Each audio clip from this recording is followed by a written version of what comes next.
We're going to get started right on time. So there is so much amazing information about how to blend.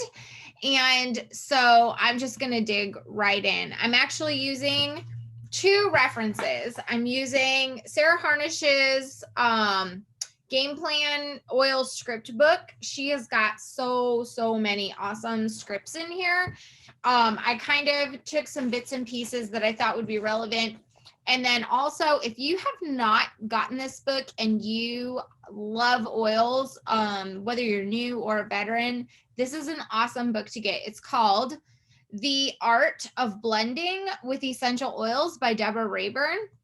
You could just Google it and grab it. You can go to growinghealthyhomes.com and you can get it there. It is an awesome book. This was my first introduction to blending essential oils. And in here, she has some really great blend recipes. One in particular I used a lot of was the breast and lymphatic cleanse one that helped me on my journey to healing the lump that I had in my right breast. So love her combo. She's been oiling and is an herbalist and all the things for many years. A couple of decades, I know for sure. And so I love her expertise in this book as well. So we're going to talk about blending oils. And honestly, if you have, ever used a blend, if you're with Young Living and you've been with Young Living, I'm sure you got at least 5 blends in your starter kit. You're probably familiar with Valor, Stress Away, Pan Away, Thieves, Peace and Calming. And you may have thought to yourself, can I make a blend like this? And it's funny because, we can put some things together that we love the smells of, but there's some basics that you need to know when you start blending. Because, and I'm going to go into a little bit of this in a minute, but because our oils, they carry a frequency, and so there's some kind of do's and don'ts, and this is a great starter to start learning about a little bit of the chemistry. So Gary Young truly was a genius aromatherapist. Part of his gift came from hard studying, and then part of it also came from just hard work, experimentation, talent, just raw talent. So Gary has been called the oil whisperer. He could accurately name the constituents from a bottle of oil opened from across the room. The blends he created will be blessed with, for us, for a lifetime, we'll be blessed by them, because I have never known of a company, known of a person that could know a frequency of an oil just by being around it, just by smelling it. His plant knowledge was just crazy good. And so the ability to put those things together for our good is just phenomenal. So I'm glad he did most of that work for us before he passed. Yesterday was Gary Young's 3-year anniversary of passing. And so I'm so thankful that he did a lot of that work while he was still here and blessed us with it. So how do you make a blend of your own at home? So you could take a few algebra courses. It would take 1 full chemistry course at college level with all the labs. And you'd have to specialize in aroma chemistry in order to really do the work before you really knew what you were doing. But today, I'm just going to give you like the basics. Okay. So make sure you have a notebook and a pen and you are ready to write some things down, because you're not going to want to forget this. I'm also going to screen share a couple of things with you, some charts, and you can take like a snapshot of that or a screenshot, and I can also share it in the event. Let's see, where was I? Understanding the each plant's oil has a chemical makeup of 2 to 800 chemical constituents. To do the math on that, if you had only 4 oils with 800 constituents in each, your blend could have a possible mixture rate of 409 billion different combinations, with some constituents canceling out others. And so we're going to talk about that. We're going to follow a very simple flow chart. And it's one where most of the pieces of the puzzle have already been put together for you. I have one friend on here, Christy. She's a music teacher. She's going to appreciate this. And then I'll give you a quick guide with a little Young Living single blend categories for you to look at and jot down or take a screenshot of, and you can put them together yourself. And so we're going to do without the chemistry today. I am not a sciencey person, but I'm going to give you the basics. So it's going to be really easy. You can grab your oils and you can get going. Okay. You'll be confident by the end of this. So let's talk about constituents. Different parts of the plant create different constituents. If you distill the bark of a cinnamon plant, it is far more powerful than distilling the leaves of the same plant. Oil can be pulled from many different pieces: the twigs, grasses, fruit, leaves, flowers, bark, needles, roots, seeds, resin, flowering tops, fruit rinds, gum resin, like our frankincense, our copaiba, branches, and so on. In the case of juniper, Young Living throws the entire tree into the wood chipper. With other wood like rosewood and sandalwood, the buds and berries are the only thing that's used. So I find that super interesting. How do you know if an oil has hit its peak plant power and when it's time to distill? And I love that about Young Living, because we just don't go out to the field and cut and distill.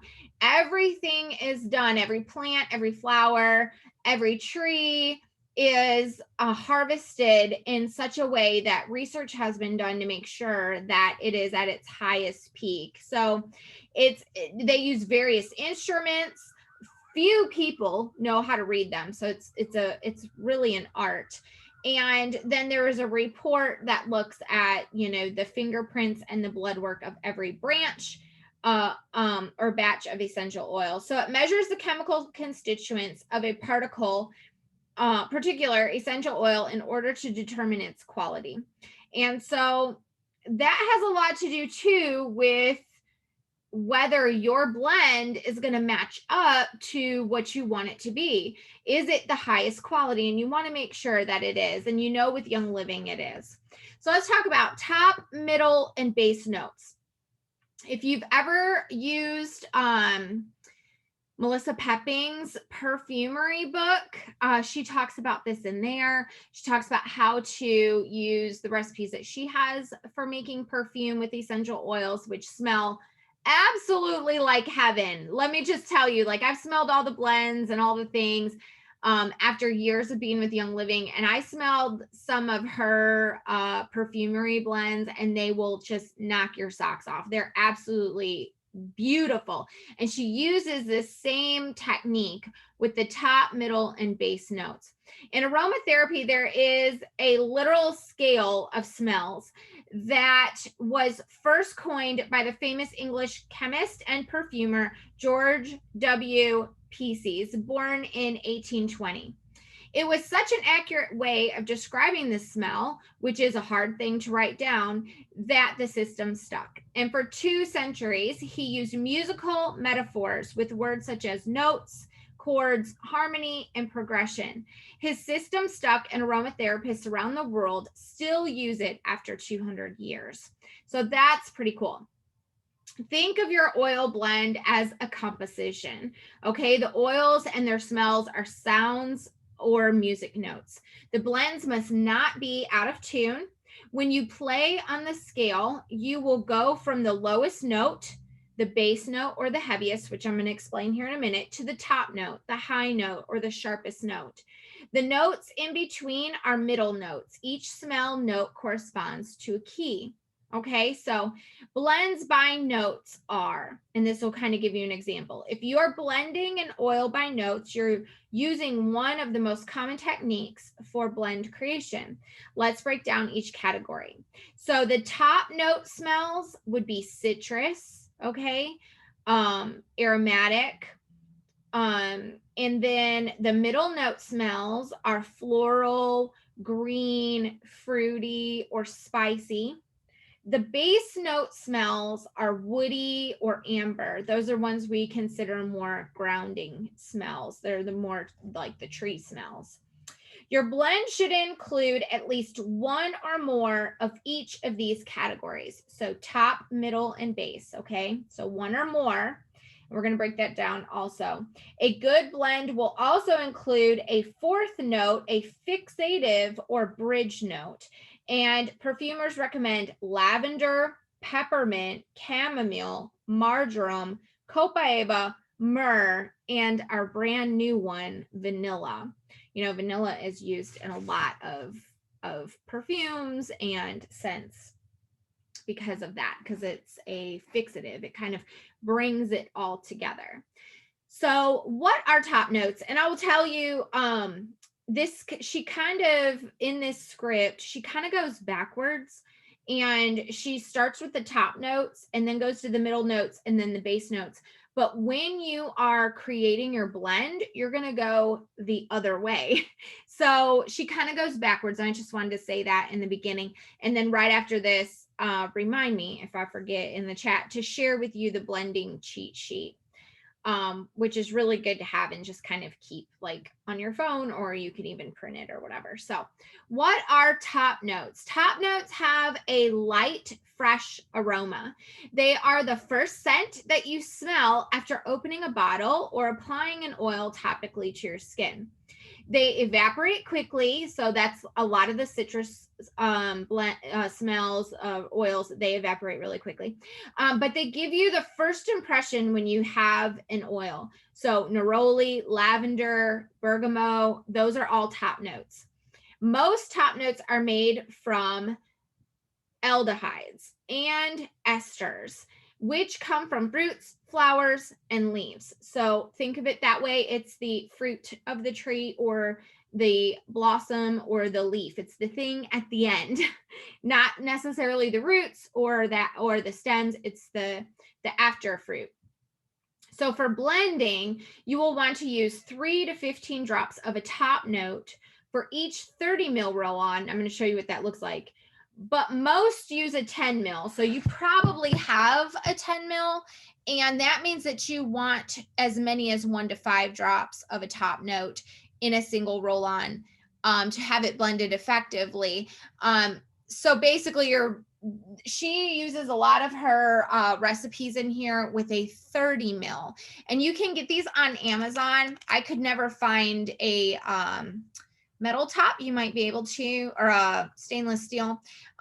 There's just plastic, but you could really make a big old blend with this. And so, but we usually use, well, we got these, I think these are 20 from Young Living in promo one time. But we always use a 10 mil. And I think 10 mils are very efficient in using, especially if you're not in love with your new blend and you are going to want to use it up quickly. And we'll talk about carrier oils and them going rancid here in a minute, which is why I always recommend, if you're going to put anything together, if you're going to blend, and I've got some recipes for you in a minute, like a foot scrub or a lotion or something like that, you're going to DIY it and you're going to blend, use this same technique blending. Do it in smaller amounts, use it up and make it again. You'll be making more use of your oils, and it will not go sitting there and go bad. So a 10 mil is about a third of what she's going to be talking about when she talks about making the recipes and how many drops to use. So think, 1 to 5 drops instead of the 3 to 15. And really, honestly, it just depends on how strong you want that one or 2 oils to smell. Remember, top notes is like the first thing that you smell. So then there are the middle notes. Excuse me. These are also called heart notes because these oils are known to play on emotions. They are calming and releasing. Usually it's the middle notes, not the top notes, that cover up any unpleasant smell from the base notes, which we're going to talk about in a minute.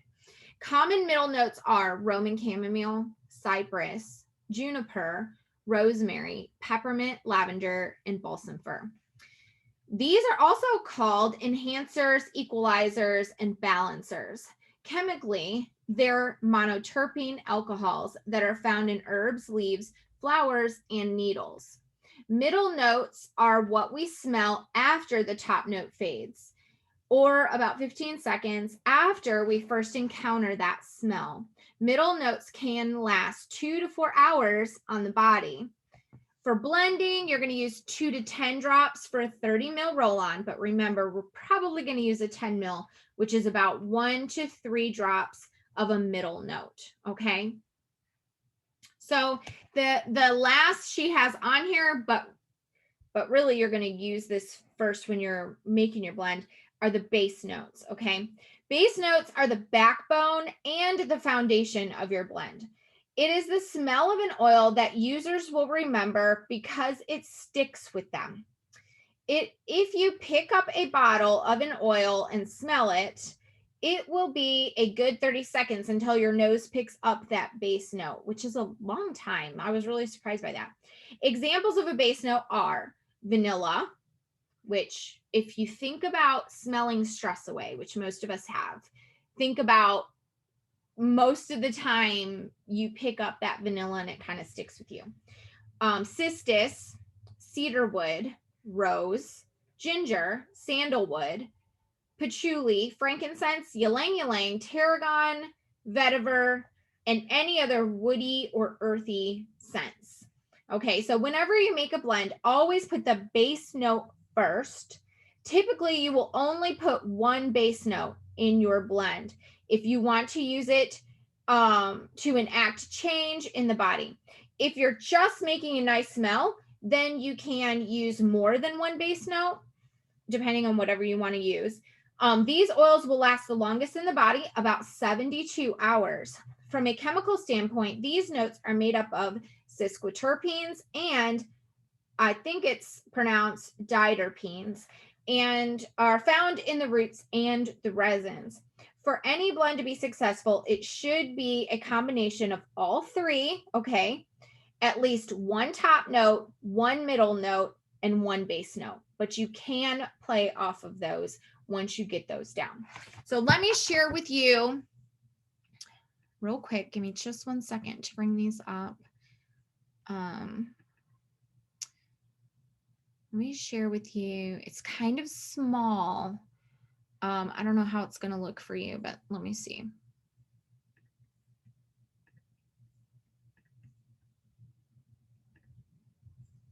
Can you see that? Can you see the blending cheat sheet top notes? Yes. So you can take a screenshot of that or a picture of that. That will kind of help you, like if you pick one of each of those, that's where you can start. And then we're going to talk about how to smell, use your sense of smell to kind of play with that a little bit. Does everybody have that? Okay.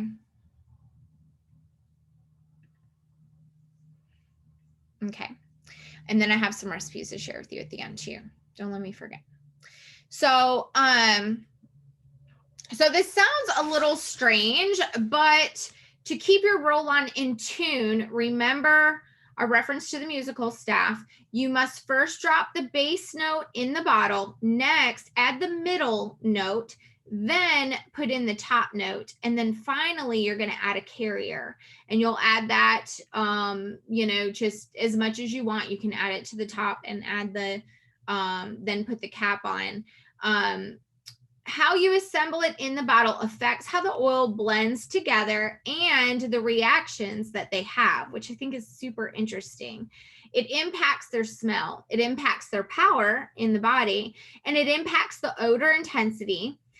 And so this is how we create a blend, and it's all about how we mix it up. Okay, so let's talk about carrier oils real quick. Some of us feel like maybe we know about all the carrier oils. There's some great information that I did not want to pass up in here. So strong needs, sometimes when we have strong needs for a blend, we don't have to use as much carrier oil. Okay, so you might be, putting 5 drops each of your 3 notes in there, and then you just add maybe 10 drops of carrier. If your need is strong, then that might work fine for you, especially if you don't have any hot oils.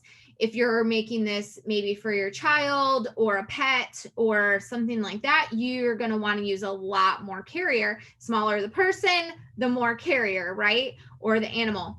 And so we want to keep that in mind. You can also triple the oil amount to make it last longer using less at a time.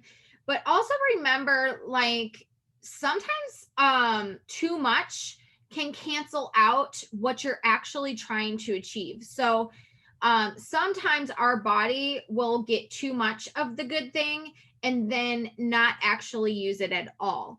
And so remember that if maybe you have seasonal sniffles and you're making a trio of, your allergy blend, remember that sometimes less is more. Okay, so if you're finding that you're just pouring the oils into your roller bottle together and maybe you're not adding as much carrier, maybe adding more carrier might actually help. And I know that sounds weird coming from someone who's like an overachiever and all the things. I'm always, especially if it's natural, I'm like, oh, we got to use more of it. It's not really true. Your body knows exactly what to do with it. Okay.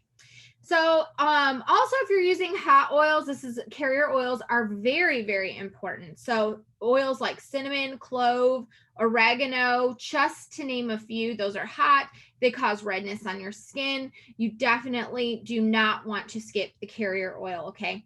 So within 21 minutes of being placed anywhere on the human body, an essential oil will penetrate every cell in your body. Isn't that amazing? That's what it says in the European Holistic Health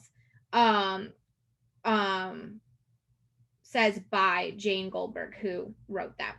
Okay, so there are many carriers out there. The favorite of aromatherapists is typically sweet almond oil, but remember, some people have a nut allergy, so that wouldn't be good for everyone. So just remember that. Also, you want to pick something that has a high shelf life and a low allergen level. An average carrier can go rancid within 12 weeks to 6 months after you open the container. So remember that also. Sarah Harnish's top carrier oil of choice is fractionated coconut oil, which I also love very, very much. But probably don't use it as often as I use Young Living's V6. And that's because in our household, we have someone who has super, super sensitive skin. And Young Living's V6 is the one that probably helps the most that I've seen across the board with carrier oils. So, and I'm going to talk about that one too. So 13 studies found that fractionated coconut oil helps with weight loss and is good food for the brain. This carrier is good for balancing blood sugar. It also is loaded with lauric acid, so you can Google the health benefits of that. And so a lot of carrier oils actually have a lot of benefits. They're usually cold pressed, or hopefully cold pressed and organic is what you want to look for from, the seed or the actual fruit. And that's what makes it what it is. And so just like an essential oil, it is going to be beneficial to your body. So let's go over some different ones. There's avocado oil. Okay.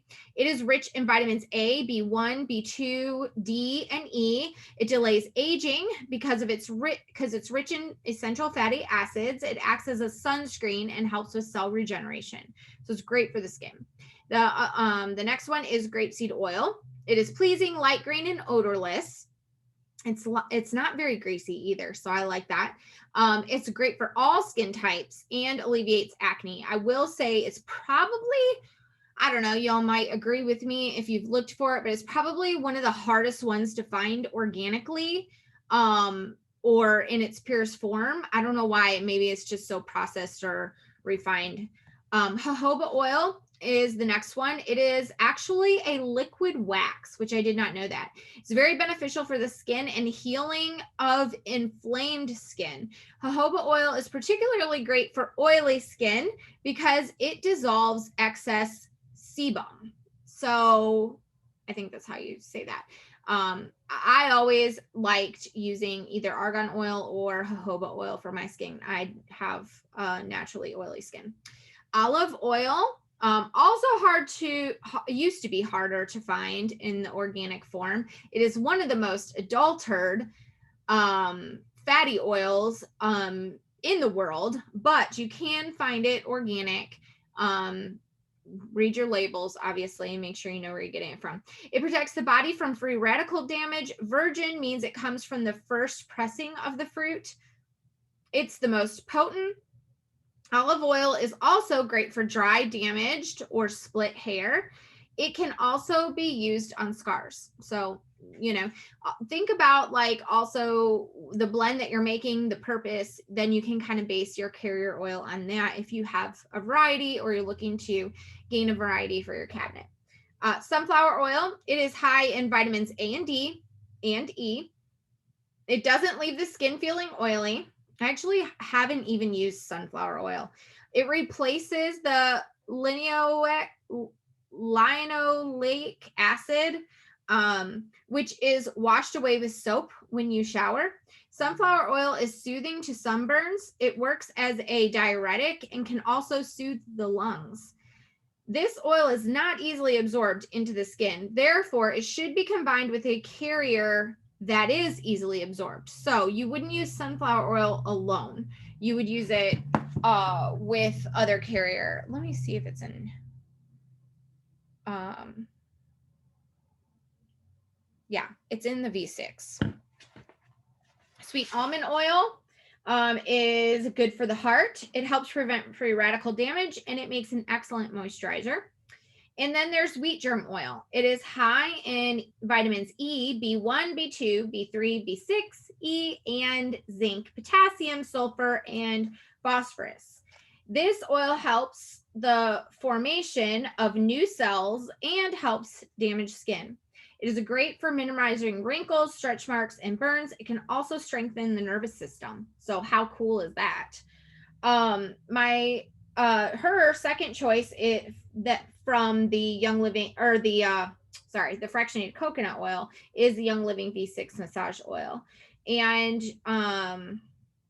she's saying that it has a lot longer of a shelf life, and especially infused with essential oils, because a lot of essential oils are high in the ORAC scale, which means that they help to oxygenate or help to remove oxygen. So it makes things last longer. That's why they use essential oils in embalming and things like that back in the day. So it will help. That's why we have it in our omega-3, in our Omega Gi supplement, our fish oil, because fish oil is known to go rancid really quickly, but Young Living puts clove oil in our Omega Gis to help create a longer shelf life for it. So when you're adding in your essential oils with your carrier oil, it will inevitably allow it to last longer, but it's still not forever and ever.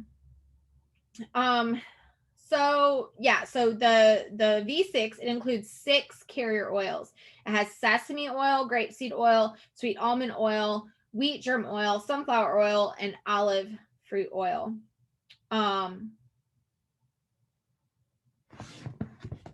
She did not say avocado oil, which I thought was in here, but I guess it's not. Interesting. Okay.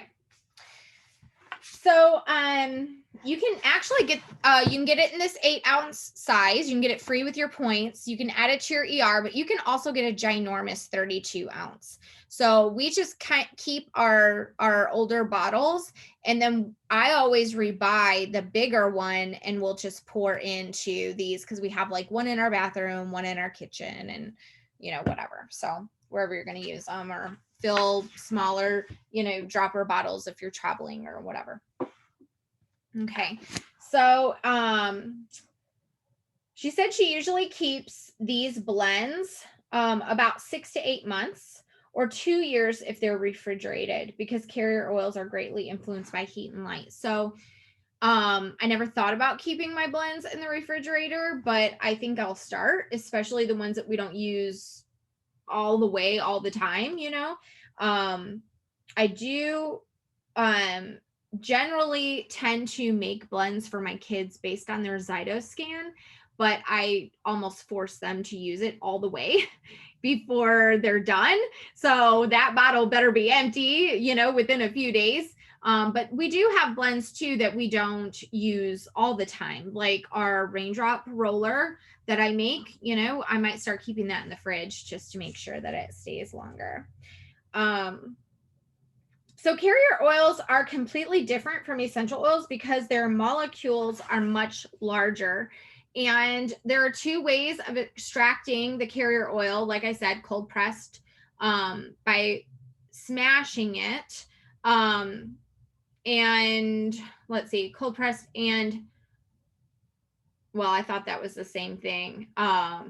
Maceration, smashing them. So I don't know what the difference of cold pressed and that is, but either way, they're not distilled like regular, like essential oils with steam and heat and all that stuff. Because they are not extracted with heat, their vital nutrients are preserved. That means that you want to look for cold pressed organic carrier oils when you're reading the ingredients. Okay. And so essential oils and carrier oils have a relationship in aromatherapy. They have their own virtues, and the carrier oil actually holds on to the essential oil on the skin. It helps the essential oil to stay on the skin longer, so it doesn't just evaporate. Okay. But then it all, especially those top notes that evaporate really fast. But it also helps when your skin is absorbing, because remember, our skin is our biggest organ. Like, it absorbs like a sponge, everything we put on it. So that carrier oil also grabs onto that essential oil and draws it deeper into our tissue, to our bloodstream. Otherwise, it says about 90% of the essential oil evaporates into the air before it ever gets into the skin tissue. And that's not what we want to do, because, you know, we think about, well, then why don't we just put it in a capsule, right? Or we could just diffuse it and breathe it in. But really, the most effective way to handle something that you're dealing with an essential oil is to put it on your skin. That's like our first go-to every single time. It's effective, it's easy, and when you use a carrier oil, it gets to where it needs to go. All right, so blending by chemistry. So this is some great information that will maybe help you have a little bit more of an understanding of essential oils in general. And like I said, I am not a sciencey person. A lot of times when I start to hear like big words and in the science of things, it will, I will shut down, because I just want to know what it's going to do, how it's going to help my family, and that's it. But when I learned these 3 main constituents of essential oils, it changed the way that I thought about plants, the way I thought about oils. It made me using oils on my family mean something. And it's not just to smell good, like they're actually doing something. And so I'm going to share this section with you as well. I want to share this book with you too before we go any further. I think she talks about it in here. I might mention it again, but it's called The Chemistry of Essential Oils.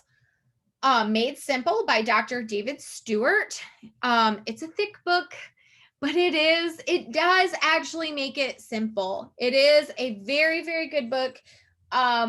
If it's too overwhelming to you, you can do what I did and kind of skim through the parts that don't make a whole lot of sense and get to the really good. There's some really good information in here that will help you understand oils better. I love this. He said God's love manifested in molecules.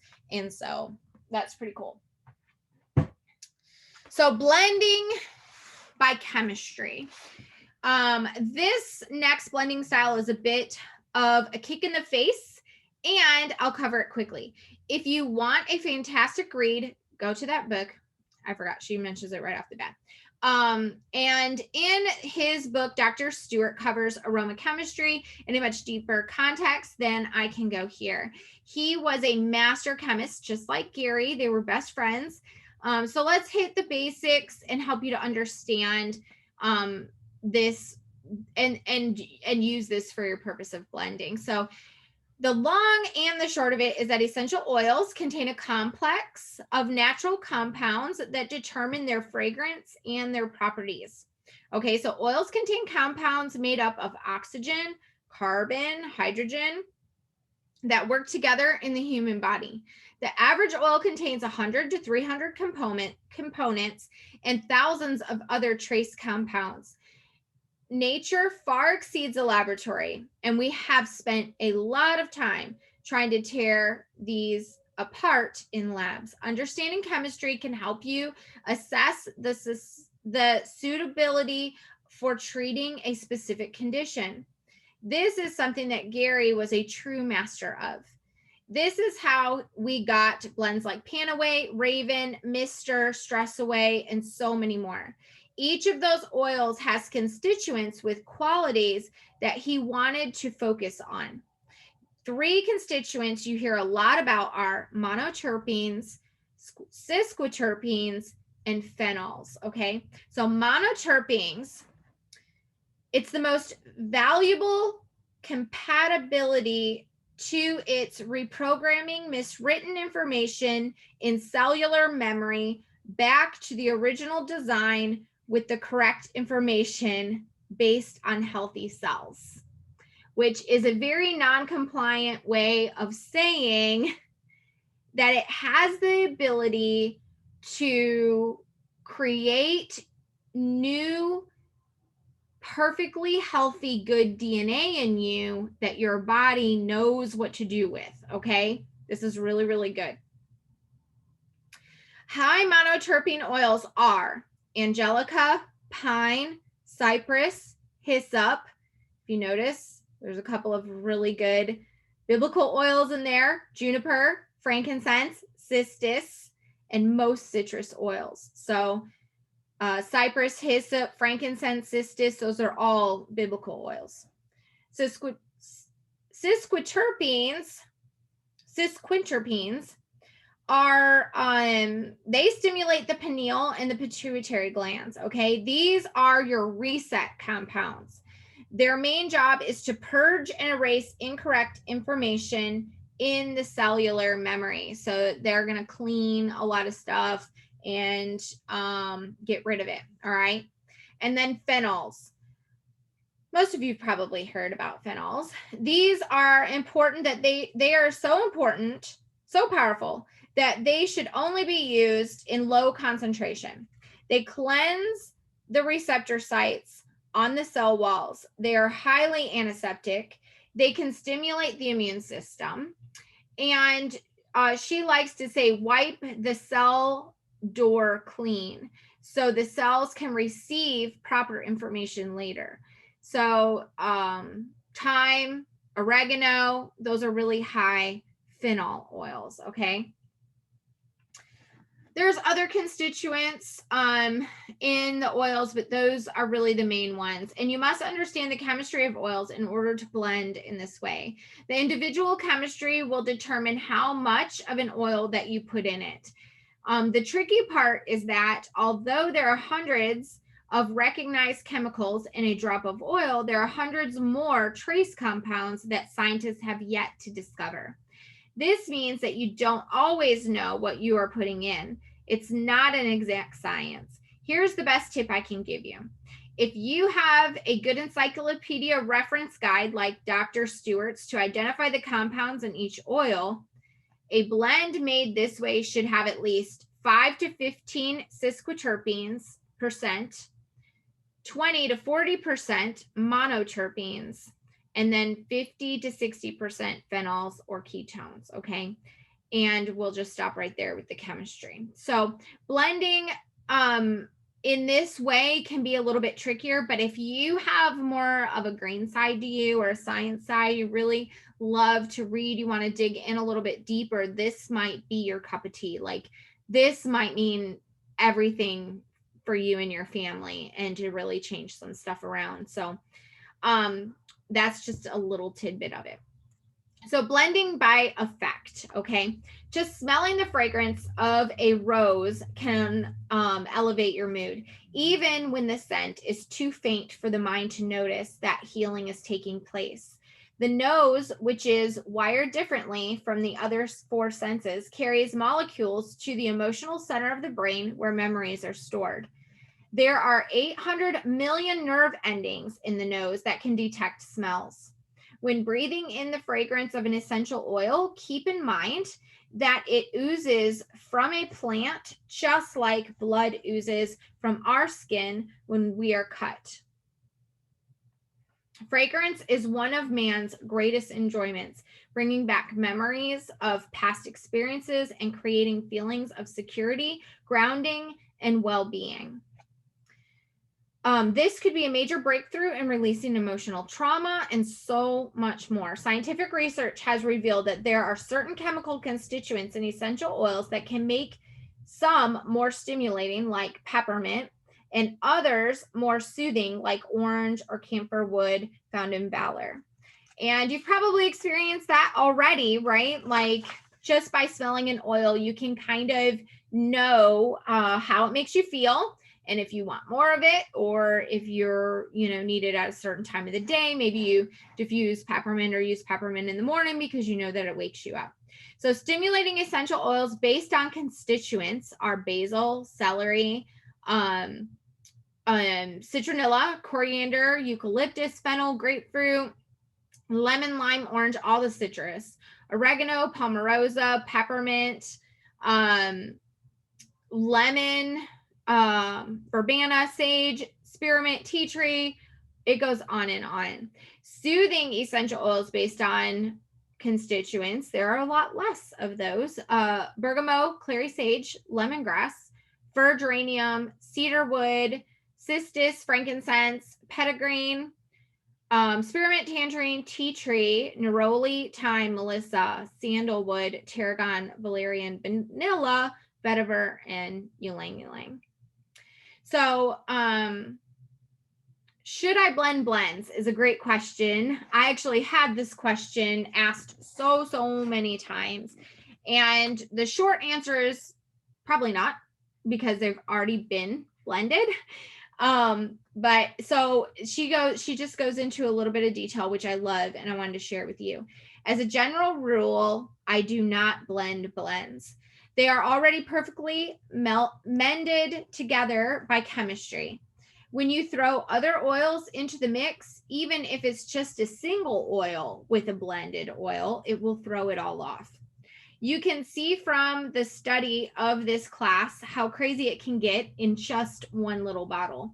So every single constituent responds to every other constituent.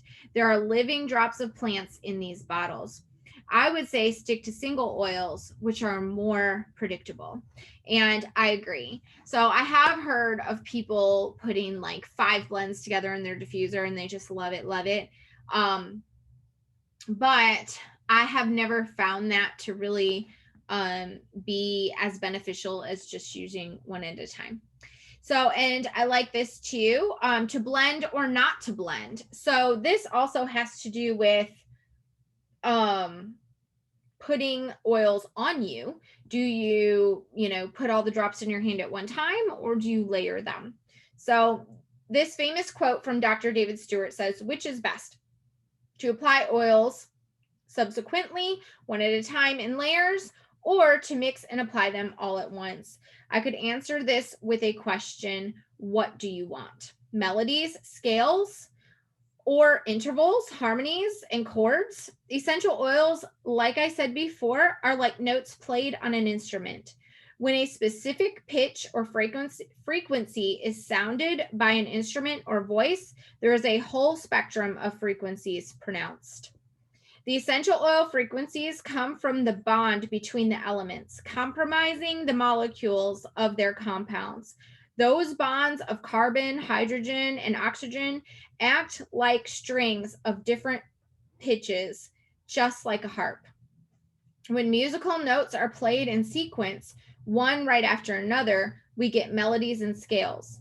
When we anoint with different single oils one at a time in layers, we are playing tunes. When we play two different musical notes together, it's called an interval. When we play more than two at the same time, it's called a chord. How the oils are applied determines the form of music that you wish to create.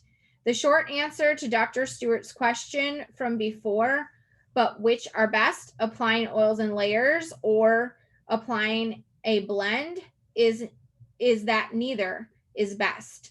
They are just different. Both ways can be best in the appropriate circumstance. So many have asked, why have a blending class? If Young Living already has more than 80 blends, but I say, why not? There are so many reasons to make a blend for yourself, for your family, depending on, the thing you have going on, that you want to help support. And so here is just a little recap. All right. So how to make a blend step by step. So number one, you're going to determine which oils to use, right? Decide which way you're going to blend by note, by chemistry, by effect. Get out your chart, gather up your oils, your bottle, your carrier oils, get that out. Number two, you're going to test and choose your measuring method. So if you're trying out a new oil, put a drop on a tissue or a paper towel, and that will give you an opportunity to smell the more faint scent than straight from the bottle. First, this step is simple to make sure that it's what you had in mind for the blend, especially with your base note. Okay, so when you're starting with your base, like that's a great thing to do, just to kind of whiff the oil and not just inhale it directly. So, and if it's not the one you had in mind, then you can easily just choose another oil and try again. Have a clean bottle ready, okay? You can either use a pipette or simply keep the orifice on the essential oil bottle and drop it in that way. If you use a pipette, do not cross-contaminate your oils. So, you'll just use one pipette for one oil and so on. So make sure you have enough for that. Number three, you're going to add your oils. Start by adding your base note first, then add your middle notes, then add your top notes. Finally, top it off with your carrier, depending on how potent you want your blend to be. One drop too many can alter those results. And so be careful of really, using your intuition and thinking about what you're doing. Number four, let the blend sit. I thought this was really interesting. It takes about 24 hours for all the constituents to meld together. You can sniff it right away, but it may smell completely different in 24 hours. So then when you roll it on your skin, it may even smell different again because of the constituents and their response to your body chemistry. And then here's a few more tips, and these are really good. So have coffee grounds on hand when you're making your blend, because that helps to clear the fragrances from your nose. Never mix essential oils with plastic utensils. Always use glass or stainless steel. Keep a notebook close by. This is super important, and I have missed out on keeping so many different things that I've put together that people loved or my family needed or loved because I didn't write it down. So keep a notebook close and write down whatever it is that you're making and how many drops and how you've done it, so you can always go back and reference that. If you can't get a thick oil out of a bottle, warm it up in your hands, place it in a warm water, in a little bowl of warm water for a few minutes. Anything under 105 degrees is what you want to use. Okay. So can you add more than 3 single oils? Yes, you can. You're not limited. Just keep in mind that the 3-2-1 method, 3 top notes, 2 middle notes, and 1 base note. And remember, you're adding those the other way around. I don't know why she always keeps flipping it in the book. That confused me. I don't know why, but I just kept going, wait, I'm supposed to put the base note first. So 1 base. So for all of you that are like me and can't get it straight, 1 base note, 2 middle notes, and 3 top notes is what she says would be the max. Try to adhere to those ratios as best as you can, but nothing substitutes good intuition. And I love that. You may go an extra drop on the base note like frankincense if the blend becomes richer with it to your nose. And so if you have not ever researched kinesiology, that is something to look into, especially now that you're using pure essential oils that your body really responds to and they carry a frequency. You know, our body knows what our body wants. And sometimes our brain is like this thing that gets in the way of all of that. And so if you feel like you need an extra drop of this or an extra 2 drops of something else, go for it and do it. And don't be afraid to do that, because I feel like you know best. Okay. Just like we're the gatekeepers of our house, but we know we are the best advocate for ourselves and our family because we know them better than anybody else. So let me finalize and share with you. Oh, and she does say that here, and I'm going to share with you the recipes, but let me read this part first. Trust your intuition. Dr. David Stewart had some amazing words on blending. He says, while the discussion on blending is stimulating to the left brain, it may not be practical or helpful when making a decision on which oils to use for a person. When it comes to anointing, which I love that he uses that term when putting oils on people, our left brains are usually not as useful as our right brains and can even get in the way. In the end, there is no substitute for an intuitive right brain, prayerful approach to using oils. By laying on your hands in faith with an attitude of humility, in the conviction that God is your ever-present guide, you will always know which oils to use. God's power can come to us when the left brain is temporarily suspended and stands not in the way of his energy. In other words, pray and trust the still small voice inside of you trying to pick what to use. You don't need to be an expert. God already did the part for us. Each person has their own unique chemical makeup, and it's why some blends work for some and others don't for others. But keep blending. You will find what you need. I love that. Okay. Let me share with you, and you can take pictures of this as well. I'll show you one at a time. They're just 2 scans that I took of her book that has some recipes that are really good. Can you see that? Basic hand lotion recipe, basic joint compress blend recipe. I loved that one so much. And look at how she uses 12 of the top note. Remember, you're putting them in the opposite way. You're putting them in the other way. So 4 drops of the base note, 8 drops of the middle, and 12 of the top. So she does use more in a lot of these.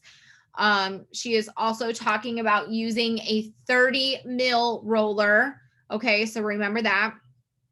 But I like the basic bath salts recipe. That's a pretty cool one. And so if you've taken a screenshot of that, I'll show you the other one.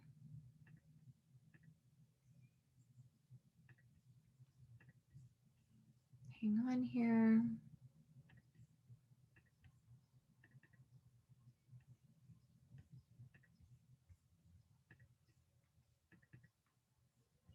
So I like the basic ointment blend, and it does have a lot of elements to it, but I have used these things before: beeswax, cocoa butter, and shea butter, and they make an amazing um, um, salve. And so the consistency is really, really good. And so and I love that you can put in those oils that you want for that, for whatever that purpose is. And then the basic foot scrub also is really good. All right.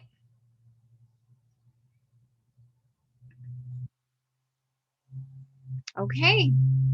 Well, if you have any questions, meet me over in the Facebook event on Facebook. I will also post these images over there as well for you. And I hope that you learned a lot. I sure did, just doing the research and reading the script. Remember, this is a great book too, The Art of Blending by Deborah Rayburn. You can go to growinghealthyhomes.com. They have a lot of awesome stuff that I love, love, love.